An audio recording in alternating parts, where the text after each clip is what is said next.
Muy buenas noches a todos.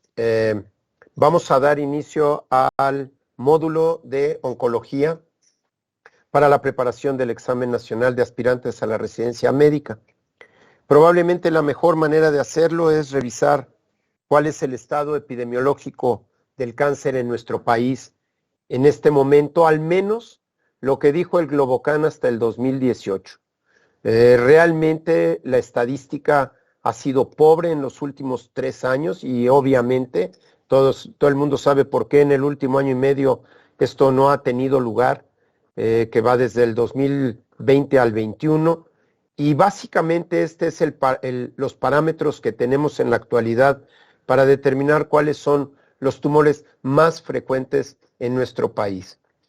Indudablemente el primer cáncer que vemos en nuestro país corresponde a las mujeres y es el cáncer de mama. Hoy por hoy, el cáncer más frecuente en México y hoy por hoy el cáncer más letal en México. Es el responsable de la mayor parte de muertes por cáncer en nuestro país. En segundo lugar viene el cáncer de próstata, corresponde al sexo masculino.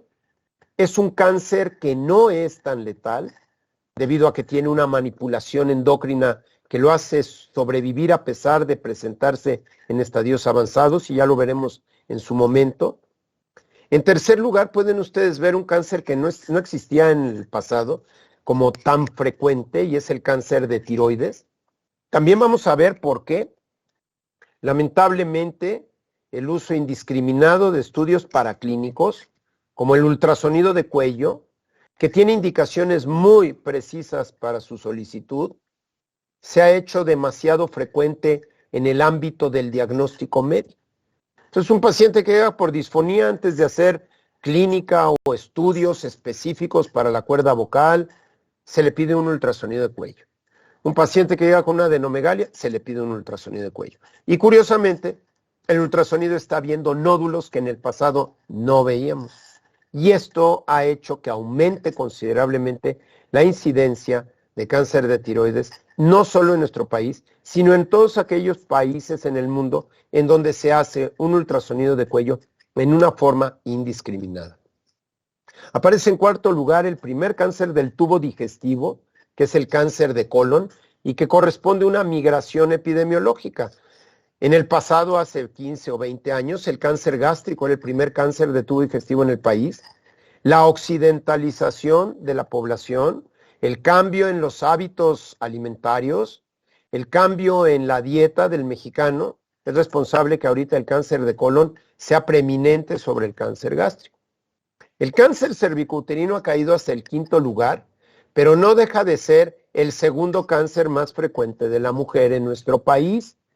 Y este cáncer cervicouterino, a pesar de las campañas de detección que son muy pobres, porque realmente no se insiste lo suficiente en la detección de cáncer cervicouterino, se asume que las mujeres entienden que deben realizarse una citología anual, pues lamentablemente no corresponde al caso. Luego viene el cáncer de pulmón, que muchos de ustedes piensan que es el segundo o primer cáncer en México, como sucede en los países desarrollados, económicamente desarrollados en el mundo. En México sí se fuma, pero no tanto como ustedes piensan. El haber aumentado el costo del cigarrillo, del tabaco, sí ha redituado en que las personas que en México tenemos infinitamente más pobres que gente con capacidad económica, pues hace que ellos busquen más el alcoholismo que el tabaquismo. Entonces en México, a pesar de que se cree que se fuma, no se fuma tanto como se piensa.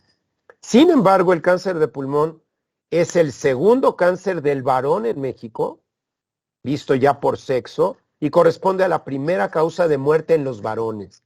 Esto quiere decir que el varón fuma mucho más que la mujer en México y que el cáncer de pulmón mata más que el cáncer de próstata. Luego viene el cáncer gástrico, que era el tumor más frecuente en nuestro país y que ha sido desplazado hacia el séptimo lugar. Nuevamente aparece un cáncer de la mujer, que es el cáncer de endometrio, en octavo lugar, y que es un cáncer que se ve con cada vez mayor frecuencia. La mujer mexicana no tenía el perfil para tener cáncer de endometrio eran mujeres multíparas, multigestas, normomenstruantes, no tenían ciclos estrogénicos ni anovulatorios, y de repente también empieza a cambiar el perfil, empieza a aparecer la obesidad en nuestro país, la mujer empieza a tener menos embarazos que los que antes tenía y empieza a convertirse a un perfil totalmente occidentalizado, mujeres con síndromes metabólicos, diabéticas, hipertensas y obesas, que favorecen la aparición de cáncer de endometrio. El cáncer de hígado, vía biliar, vesícula, vía biliar y páncreas ocupan el 9º lugar, el páncreas hasta el 11º, y las neoplasias líquidas, leucemias, linfomas, Hodgkin y no Hodgkin en el 10º, otro cáncer de la mujer en el lugar 12, que es el cáncer de ovario, y finalmente el cáncer de testículo del varón. Como ustedes verán, en México mueren más mujeres por cáncer que hombres. En nuestro país, el impacto de la neoplasia es mucho mayor en el grupo de las mujeres que en el grupo de los varones. Y esto tiene alta significancia desde el punto de vista social y económico, debido a que la mujer es el eje de la familia en México. La mujer es la que mantiene la cohesión familiar, es la educadora de la familia y en no pocas ocasiones, sino digamos en un porcentaje altísimo, es la proveedora de la familia. La pérdida de vidas en la mujer por causa de cáncer es fuertemente impactante sobre la situación económica y social de este país. No duden ustedes de que mucho de la violencia que vivimos cotidianamente, no duden que mucho de esta situación de ingobernabilidad que tenemos en este país es debido a que miles de mujeres mueren anualmente víctimas de cáncer, ovario, endometrio, cervix, mama, que son prácticamente cánceres del sexo femenino, además de que todos los demás que estamos viendo, excepto próstata y testículo, todos los demás golpean a la mujer casi por igual que al hombre, y esto significa orfandad de miles o cientos de miles de individuos que quedan en la calle y que son víctimas de esta desprotección social. Así es que el cáncer no solamente representa un problema de salud pública por su frecuencia y por su letalidad, sino representa un problema social grave. Si no contenemos esto, las mujeres van a seguir muriendo en este país y van a seguir rompiéndose familias que promoverán estas situaciones tan lamentables que todos los días sufrimos los mexicanos. Si es que entiéndase como un llamado a la búsqueda del control de esta neoplasia. Vamos a empezar por el que era el más frecuente de los cánceres de nuestro país y lamentablemente, doctores, sigue siendo un cáncer altamente prevalente. Lamentablemente, seguimos viendo cánceres cervicouterinos avanzados en una gran parte de la población.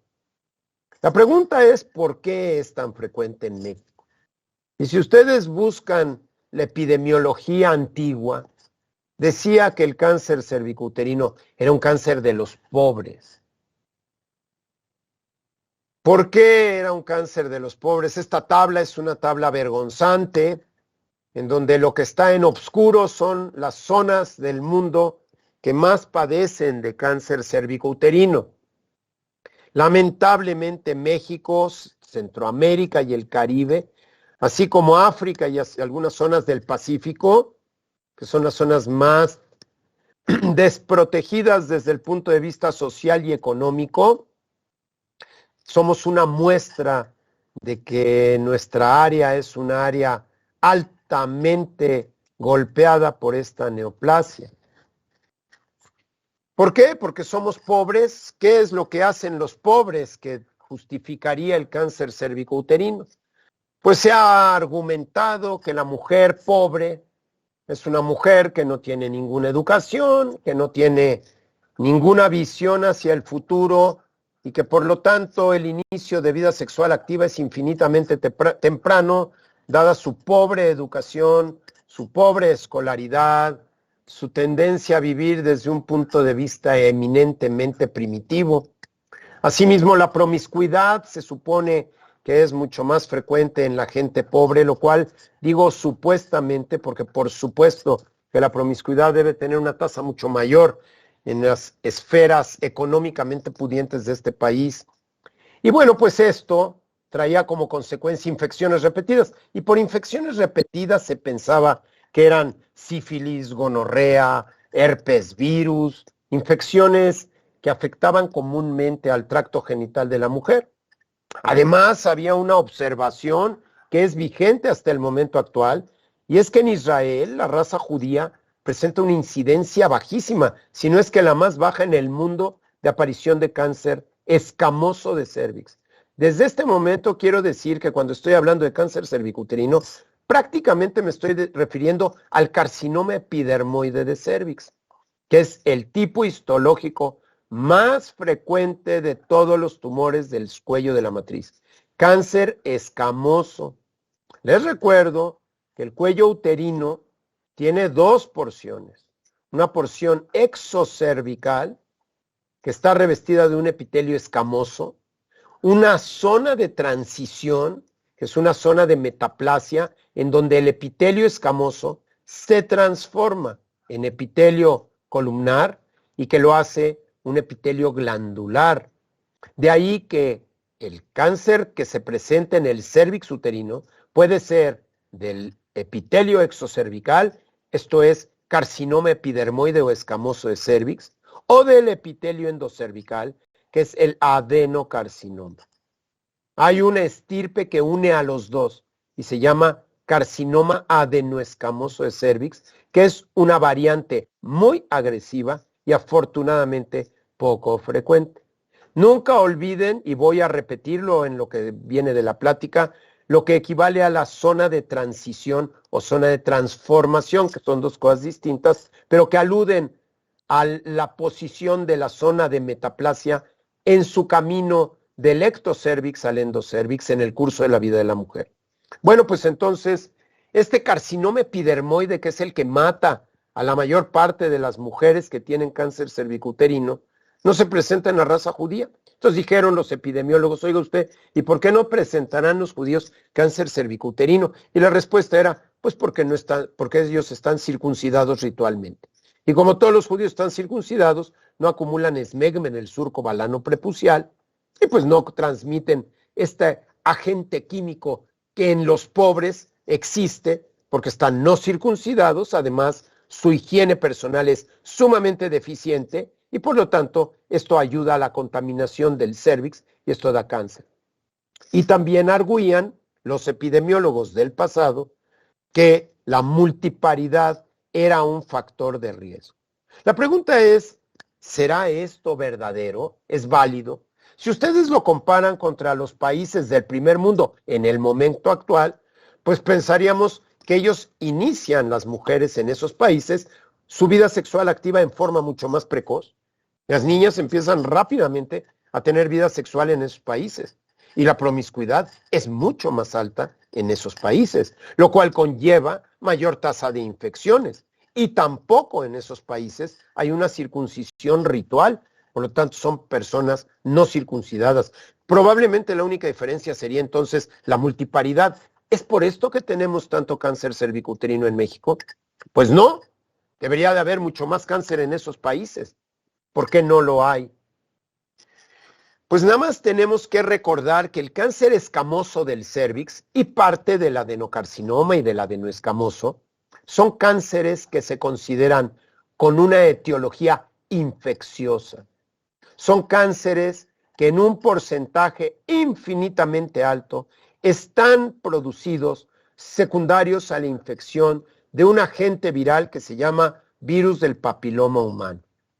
Esto le dio a ganar un premio Nobel al autor que lo describió y al doctor Richard en Nueva York le dio la gloria de definir que la transmisión sexual del virus de papiloma humano era el responsable de la presencia de cáncer cervicouterino escamoso en casi todos los casos.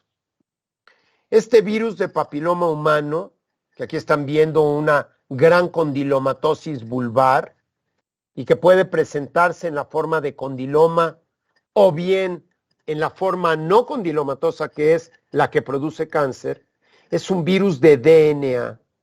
Es un virus de DNA. Este virus de DNA tiene dos zonas de transcripción o de lectura. Las zonas tempranas, denotadas por la letra E, que en inglés quiere decir early, temprana, zonas de lectura temprana, y las zonas de lectura tardía, denotadas por la letra L, que quiere decir late en inglés.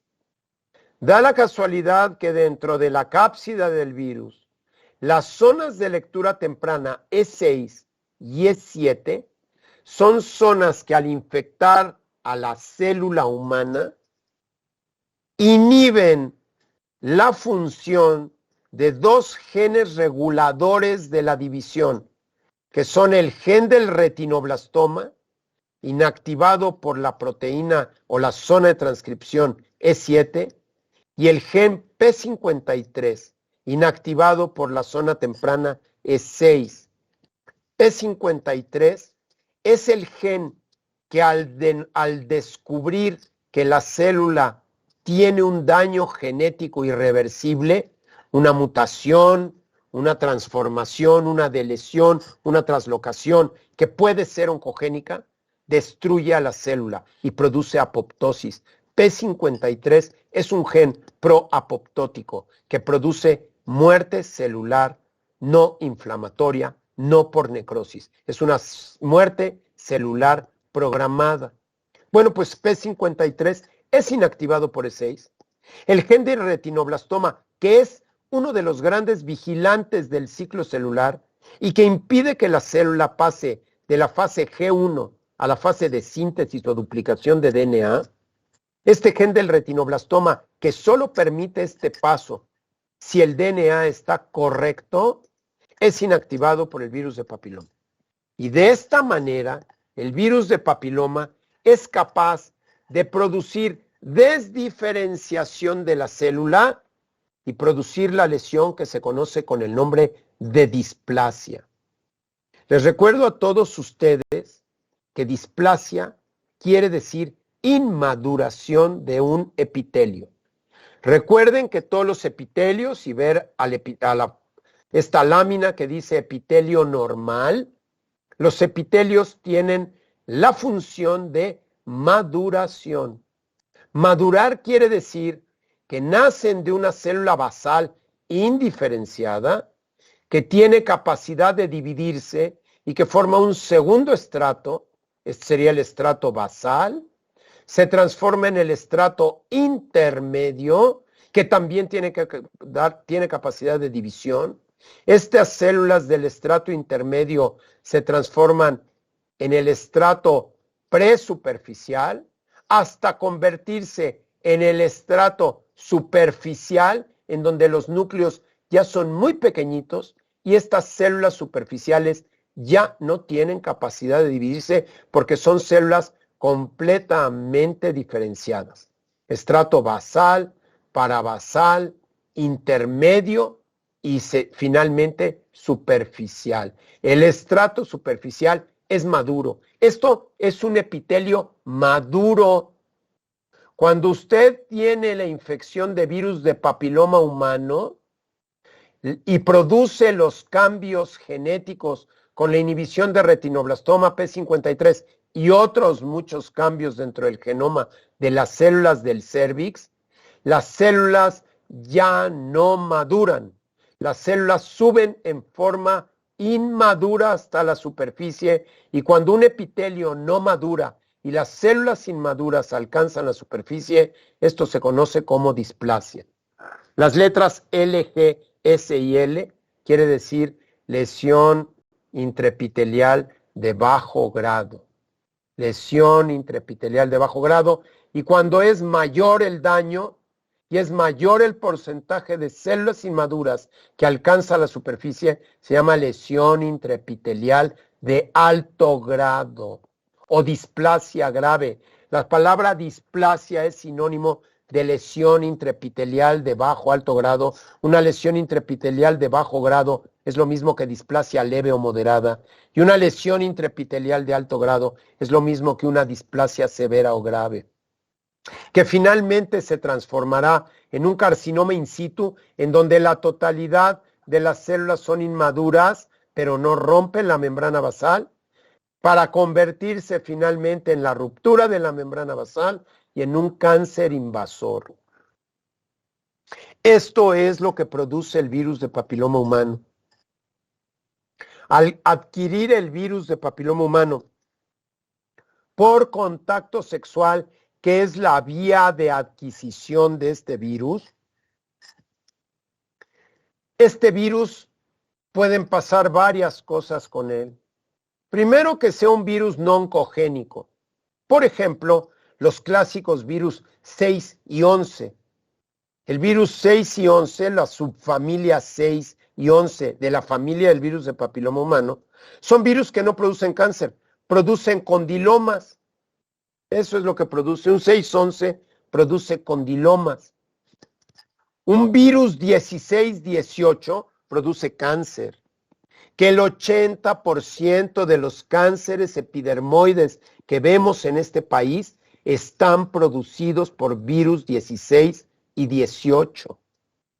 Hay otros grupos oncogénicos para el cérvix uterino, el 31, 33, 45, 54. Hay muchos, pero afectan como neoplasias en mucho menor proporción al cérvix uterino. Las vacunas contra el virus de papiloma humano que se producen en México contienen virus 6 y 11 y 16 y 18. Se está considerando una vacuna con 31, 33, 45, que no sé, y se los comentaré el lunes, déjenme averiguarlo, si existe ya en forma habitual, comercial o dentro del Programa Nacional de Vacunación, porque esta vacuna ya existe dentro del Programa Nacional de Vacunación de los niños.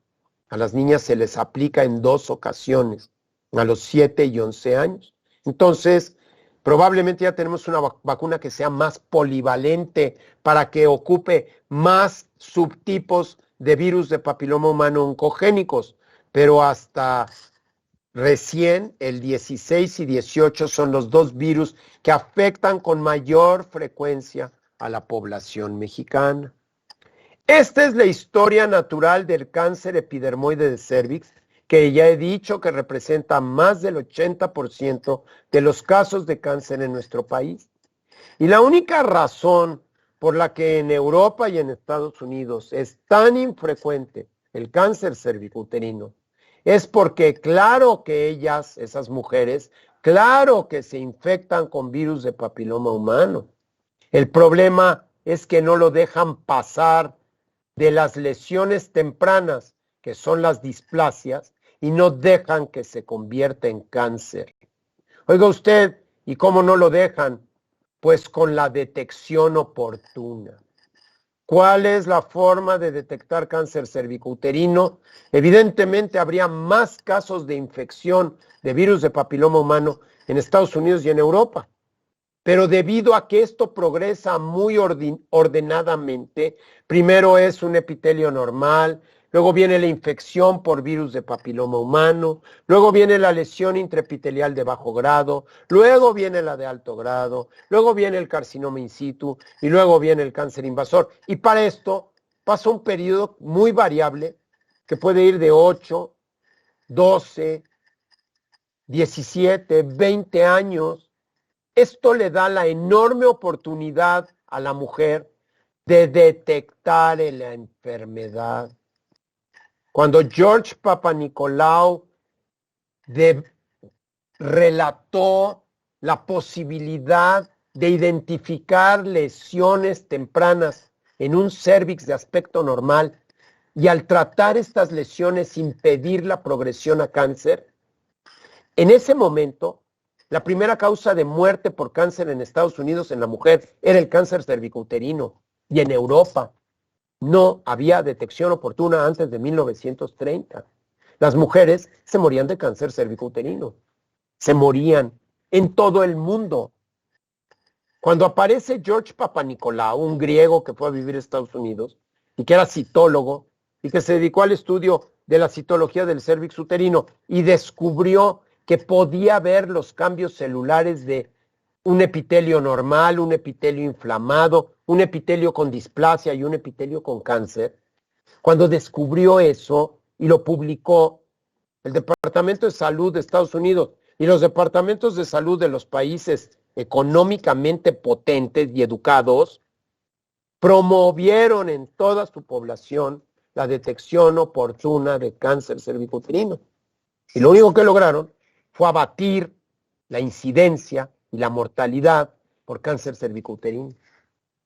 No se requirió de vacunas, doctores. Ellos no vacunan, ellos no vacunaban y no lo tenían. El único chiste es hacer un buen Papanicolau, eso es todo.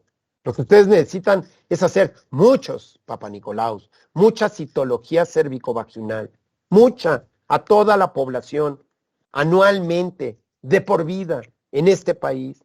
Y si lo hiciéramos y la leyéramos bien y hubiera citotecnólogos y patólogos de primera calidad en todo el país que pudieran leer correctamente las muestras para evitar los falsos negativos, que son los problemas.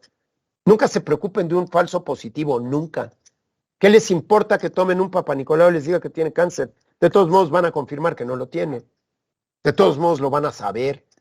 Pero lo importante no es la falsa positiva, es la falsa negativa. Lo grave es que una mujer tenga cáncer y el que lee la muestra o el que toma la muestra hace una toma equivocada o hace una lectura equivocada y dice que está bien. Y la mujer se va creyendo que está bien y luego se muere de cáncer cervicouterino. Si se hace bien, está demostradísimo desde 1930 que la incidencia y la mortalidad por cáncer cervicouterino se abaten. ¿Por qué tuvieron que diseñar una vacuna? Pues porque en México y en Sudamérica y en Centroamérica y en África y en Asia, en muchos lugares de Asia, la gente no tiene la educación para hacerse un Papanicolau. Entonces quisieron cambiarle y dijeron, bueno, pues las vacunamos. Si no se hacen un Papanicolau por 1000 factores de tipo educacional, antropológico, sociológico, si no se lo hacen, bueno, pues vacúnenlas. Chance y si las vacunas no les dé, pues claro que les da. O sea, si no están cubriendo todas las subtipos de cáncer, de virus de papiloma que producen cáncer, claro que les va a dar si no se hacen Papanicolaus. El final es el mismo. Hagan muchos Papanicolaus.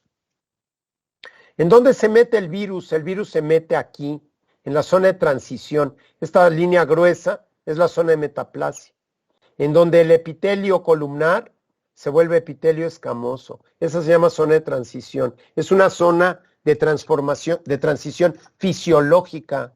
Esto es fisiológico, es normal. El endocérvix tiene glándulas, tiene que producir moco, y tiene que producir moco para que el espermatozoide pueda cruzar y pueda alcanzar a través del útero la trompa y pueda fecundar. Para eso es el moco, es un vehículo y un capacitador. Es necesario que haya glándulas. Nada más que las glándulas están en el endocérvix.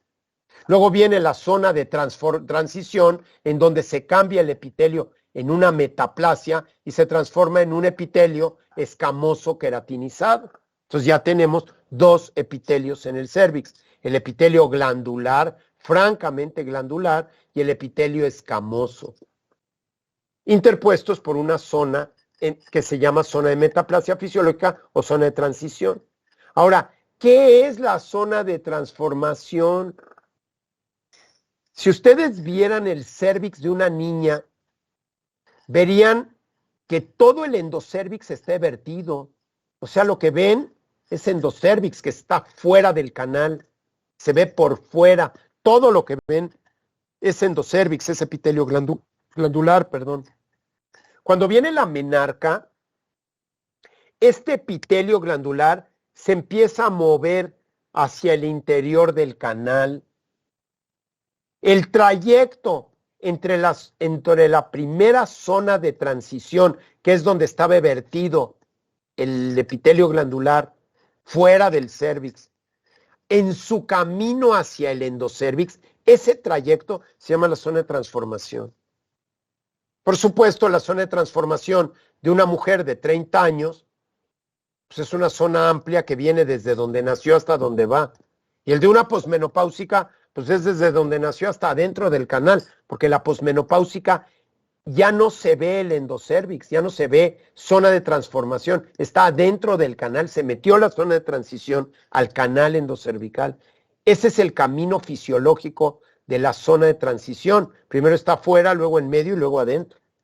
Ese camino se llama zona de transformación. Y por eso hay confusión entre transición y transformación. Transición es esto, la zona en donde uno se transforma en... Es que usa uno las palabras, ¿no? Intercambiablemente. Es donde el epitelio columnar se vuelve epitelio escamoso. Eso es transición. Transformación es el camino de la unión escamocolumnar hacia el canal endocervical. Finalmente, el virus de papiloma humano se mete aquí, en la zona de transición. Aquí se mete el virus de papiloma. Y ahorita van a ver cuál es la importancia de saber que en la zona de transición se mete el virus y de la posibilidad de ver la zona de transformación. Ahorita lo vamos a ver. Conclusión. El cáncer cervicouterino se presenta en todo el mundo, pero en unos países lo detectan y en otros no. Mientras más detección oportuna hagan, más probabilidad van a tener de encontrar la enfermedad en etapa temprana. Entonces no va a llegar a ser cáncer invasor. ¿Ustedes creen que no hay displasia en Estados Unidos? ¿O en Italia? ¿O en Alemania? Claro que hay displasia, hay muchísima. ¿Ustedes creen que no hay virus de papiloma? Claro que hay virus de papiloma humano. El punto es que lo encuentran a tiempo. Una citología, doctores, no es un estudio diagnóstico. No es un estudio diagnóstico.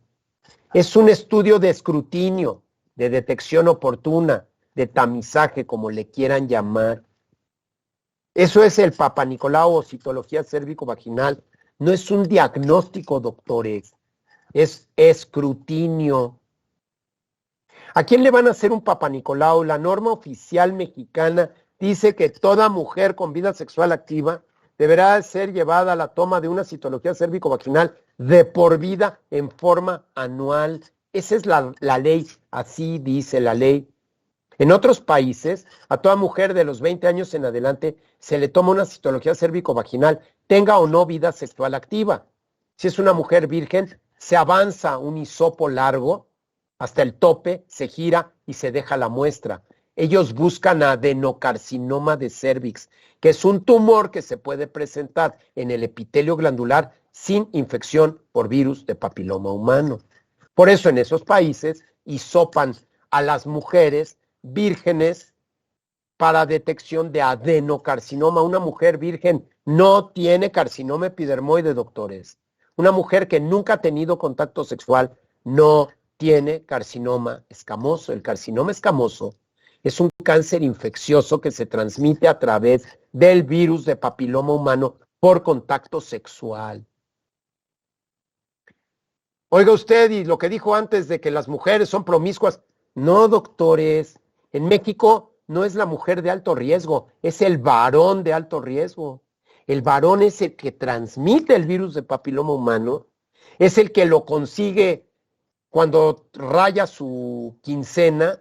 El hombre no va a su casa y le dice a su mujer, mira, aquí te traigo la quincena, dispón de ella, por favor, y todos contentos. No, se va a una cantina, se toma media quincena y la otra quincena la deja en el prostíbulo, doctores.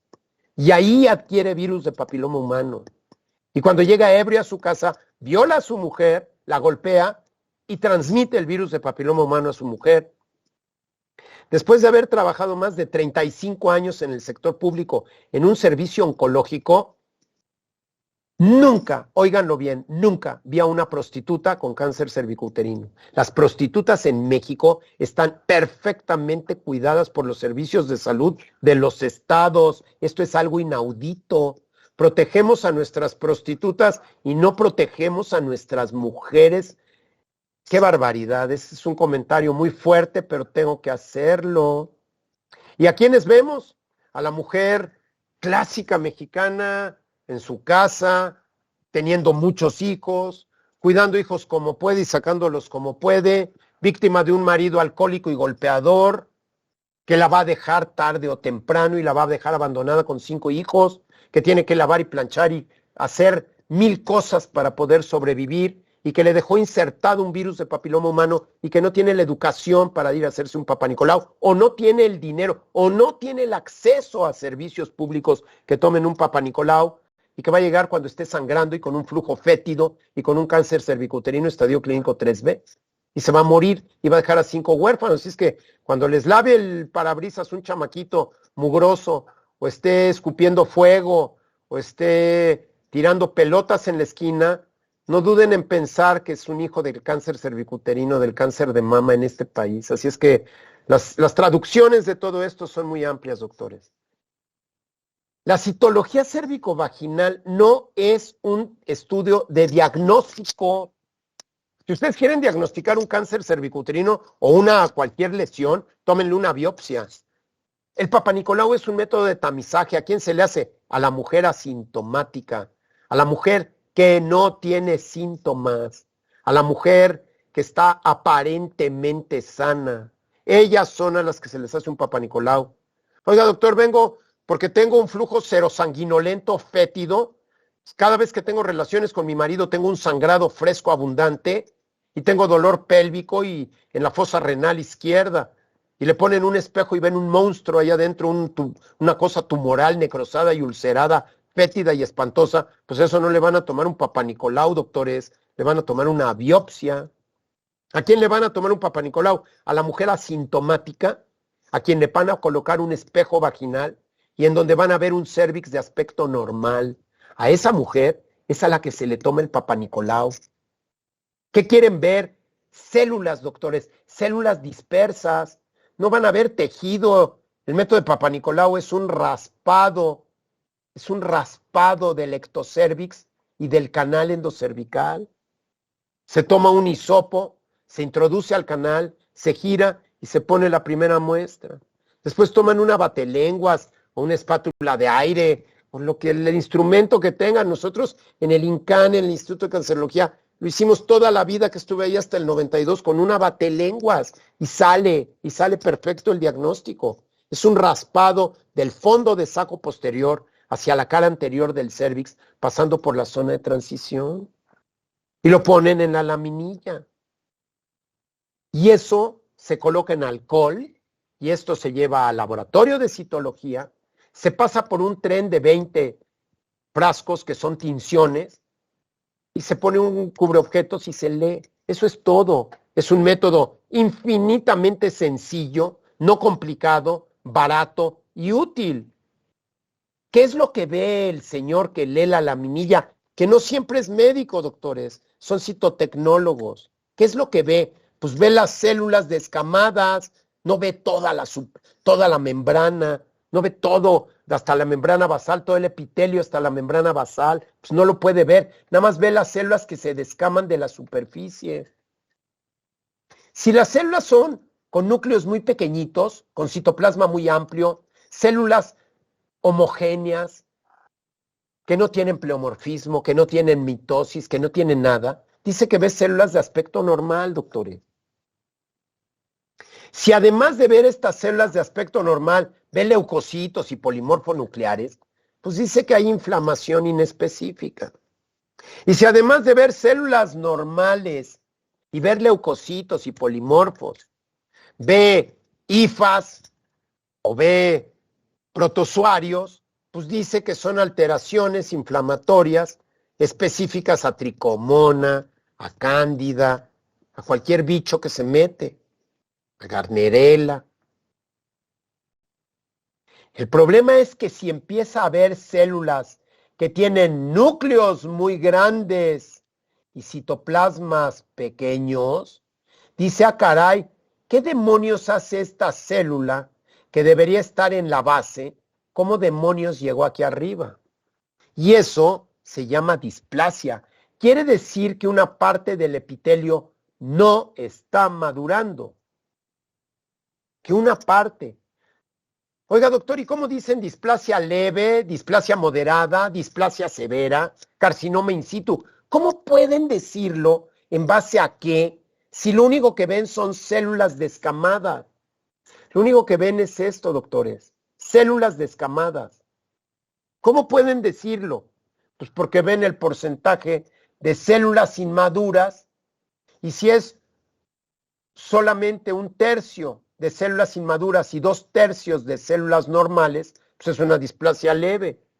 Si la mitad son inmaduras y la mitad son normales, pues es moderada. Si el 75% son inmaduras y el resto normales, es una displasia severa. Si el 100% son inmaduras, es un carcinoma in situ. ¿Creen, doctores? ¿Creen que es un carcinoma in situ? Ellos no pueden saber que es un carcinoma in situ porque nada más ven células descamadas y piensan que es in situ. Y cuando ven células que ya no solo son inmaduras, sino tienen mitosis, están binucleadas, trinucleadas, pleomórficas y aberrantes, piensan que es cáncer invasor. Piensan, doctores, no es cáncer invasor, ni es cáncer in situ, ni es displasia, hasta que lo demuestren. Antes, solo es una suposición. Estas son las láminas tomadas directamente del libro de Papanicolau. Esto que están viendo son células del epitelio escamoso normal. Vean el núcleo chiquito, citoplasma amplio, núcleo chiquito, citoplasma amplio, PAP normal. Si ven polimorfos y células inflamatorias, pues es un inflamatorio. Y si además ven cándidas, garnerelas, tricomonas o coilocitos, el coilocito es la inclusión citoplasmática de un cuerpo que se llama coilocito. Y cuando ven coilocitos creen que tiene virus de papiloma. No pueden ver el virus de papiloma. Y sin embargo, ustedes han visto citologías que dicen infección por virus de papiloma. Es porque creen que tiene virus de papiloma, porque ven lo que ellos creen que son coilocitos. El coilocito es la forma patológica de la infección de virus de papiloma humano. Bueno, pues este es un clase 2 para Papanicolau. Cuando ves células, vean, las células maduras son estas. Ahora vean las células inmaduras. ¿Qué pasa si ven esto? O esto, o esto. Dicen, ah, caray, qué cosa más horrible. No está madurando el epitelio. Cuando solamente son un 25% es displasia leve. O neoplasia intraepitelial cervical 1. O lesión intraepitelial de bajo grado. Todos son sinónimos, doctores. Todos son sinónimos.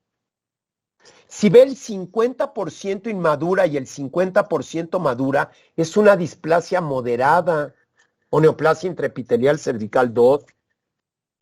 Cuando ves 75% de células inmaduras, dice que es una displasia grave o severa. O una lesión intraepitelial de alto grado. Cuando todas son inmaduras, cuando todas tienen el nucleote grandote y no tienen citoplasma chiquito y todas están iguales, cree que está viendo un carcinoma in situ. Y cuando ve un aspecto monstruoso, vean binucleadas, figuras mitóticas, formas anormales, esto se llama pleomorfismo. Cuando ven esto, dicen que bárbaro, está tan horrible que debe de ser un carcinoma invasor. Esa es la clasificación de Papanicolau. Es exactamente lo mismo que la clasificación de Bethesda, que es más complicada y más problemática, y es más confusa, para finalmente las lesiones, el benigno y las inflamaciones y las infecciones se reportan igual. Y lo único es que a las displasias, en vez de decirles displasias leve, moderada y severa, dice que son lesiones intraepiteliales de bajo grado o lesiones intraepiteliales de alto grado. Esa es toda la diferencia.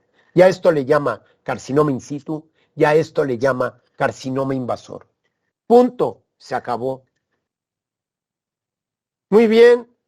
Entonces, ¿qué tienen ustedes como médicos que hacer? saber que toda mujer que cruza por su vida, por la situación que sea, sean ustedes ortopedistas, neurocirujanos, cirujanos cardiovasculares, dermatólogos, sean quienes sean, yo creo que hacen historias clínicas, ¿no? Y preguntan antecedentes ginecobstétricos. Y si tienen una mujer que tiene vida sexual activa, pues caramba, nada más pregúntenle, ¿y cuándo se hizo el último Papá Nicolau? Digo, no les cuesta nada. Preguntar no cuesta nada. Pues no, doctor, nunca me lo he hecho. Entonces, mire, señora, usted viene, yo soy oftalmólogo, y usted viene porque tiene una catarata.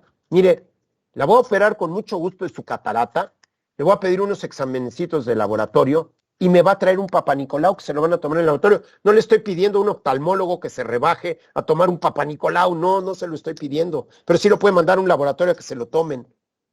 Y si llega con un Papá Nicolau normal o con alteraciones inflamatorias inespecíficas o por tricomona, garnerela y hongos, no pasa nada. Pero si llega con esto, tienen que mandarla a estudiar. No la estudian ustedes, la mandan. Esto se conoce como citología anormal. Cuando una mujer tiene infección de virus de papiloma humano, hombre, por Dios, ¿qué sentirían, doctoras, si ustedes se hacen un pap y les dicen, traes colocitos? Dicen, chin, pues tengo una infección de virus de papiloma humano, voy a que me estudien y me traten, ¿verdad? Ni modo que digan, tengo virus de papiloma, qué bueno, es un clase 2 inflamatorio con virus de papiloma. Bueno, ahí me quedo, no me voy a hacer nada. Pues, ¿cómo no se van a hacer? De eso se trata. Y si presentan una displasia leve, moderada, severa o una lesión intraepitelial de bajo grado o de alto grado, pues hombre, no creo que se queden muy tranquilas. O los doctores no creo que si a sus esposas les hacen un pap y sale con virus de papiloma o con